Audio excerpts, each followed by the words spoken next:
ఇర్మియా గ్రంథము 31వ అధ్యాయం 3వ వచనం.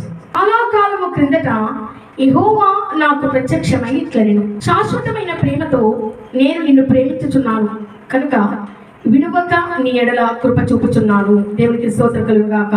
ప్రియ సహోదరి సహోదరులారా, ప్రభు మరి గొప్ప వాక్యాన్ని మనకి ఇస్తున్నారు. ఏమిటంటే చాలా కాలం క్రిందట ఈ మాట మనకు చెప్తున్నాడు ఆయన. ఈ లోకంలో ప్రభు మనం ఇలాగ ఇంకా నిలిచి ఉన్నామంటే కారణం ఏంటో తెలుసండి. శాశ్వతమైన ప్రేమతో దేవుడు మనల్ని ప్రేమిస్తున్నాడు కాబట్టి, విడవకుండా ప్రేమిస్తున్నాడు కాబట్టి.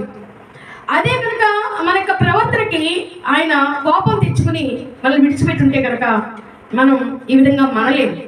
అయితే ప్రభు ప్రేమ శాశ్వతమైనది. హల్లెలూయా. ఈ లోకం ప్రేమ శాశ్వతం కానప్పటికీ దేవుని యొక్క ప్రేమ శాశ్వతమైనది. అందుకనే మరి యోహాను సువార్త 3వ అధ్యాయం 16వ వచనంలో ఒక మాట వ్రాస్తున్నారు ప్రభు. చూడండి, దేవుడు లోకము ఎంతో ప్రేమించను కనుక తన అద్వితీయ కుమారుని విశ్వాసం ఉంచే ప్రతివాడు నశింపక నిత్య జీవం పొందినట్లు ఆయన్ను మనకు అనుగ్రహించెను. శాశ్వతంగా ప్రేమించారు కాబట్టి ఏం చేశారంటే ఈ ప్రేమ శాశ్వతం అవ్వాలని ఒక్క గుర్తుగా ఆ ప్రభువైన యేసుక్రీస్తు వారిని మనకి ఇచ్చి ఆయన్ని శిలువపై బలియాగంగా సమర్పించి ఆయన ద్వారా మనం బ్రతకటానికి కృప చూపించారు. అవును ప్రియ స్నేహితుల, ఈ లోకంలో మనం ఎలాంటి వాళ్ళమైనప్పటికీ కూడా ఎడతెగని విడువని ఎడబాయని ప్రేమ మనకు ప్రభు అయిన యేసుక్రీస్తు వారు ఇస్తున్నారు. ఆయన విడిచిపెట్టే దేవుడు కాదండి. నువ్వు ఎవరిచ్చినా విడిచిపెట్టపోయినా యేసుక్రీస్తు వారు నీ చేయి పట్టుకుని నడిపించే దేవుడు. శాశ్వత ప్రేమతో ప్రేమిస్తున్నారు. ఈరోజు ఈ స్థితి ఆ దేవునికి స్పష్టంగా తెలుసు. ఏ స్థితిలో ఉన్నప్పటికీ కూడా ఒకవేళ ఆర్థిక ఇబ్బందులతో బాధపడుతున్నామేమో, కుటుంబ సమస్యలతో బాధపడుతున్నామేమో, రోగంతో లేదంటే ఒక శరీర బలహీనతో బాధపడుతున్నామేమో, నిన్ను ప్రేమించే వరకు ఉన్నారు. ఆయనే ప్రభువైన యేసుక్రీస్తు వారు. నిన్ను చేరదీసే దేవుడు ఒకడు ఉన్నారు. ఆయనే యేసుక్రీస్తు వారు. ఈరోజు ఆ ప్రభు నామాన్ని ఆశ్రయించి గొప్ప ఆదరణ, శాంతి, సమాధానం అందుకోవటానికి ఆ ప్రభువైన యేసుక్రీస్తు వారు నీకు సహాయం చేయను గాక.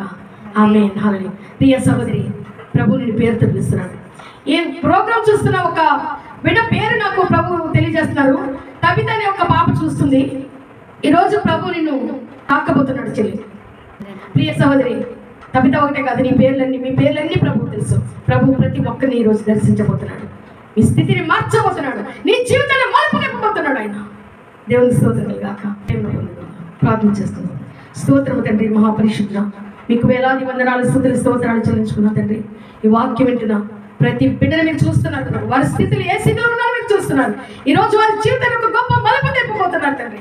విడిచిపెట్టబడి ఏమాత్రం కూడా ఆదరణ లేక ఉన్న వారితో మీరు మాట్లాడుతున్నారు. శాశ్వతమైన కృపతో నిన్ను నడిపిస్తాను. గొప్ప అద్భుతం జరిగించమని కృప అనుగ్రహించమని యేసు నామములో అడిగి వేడుకొంచున్నాం తండ్రి. ఆమేన్.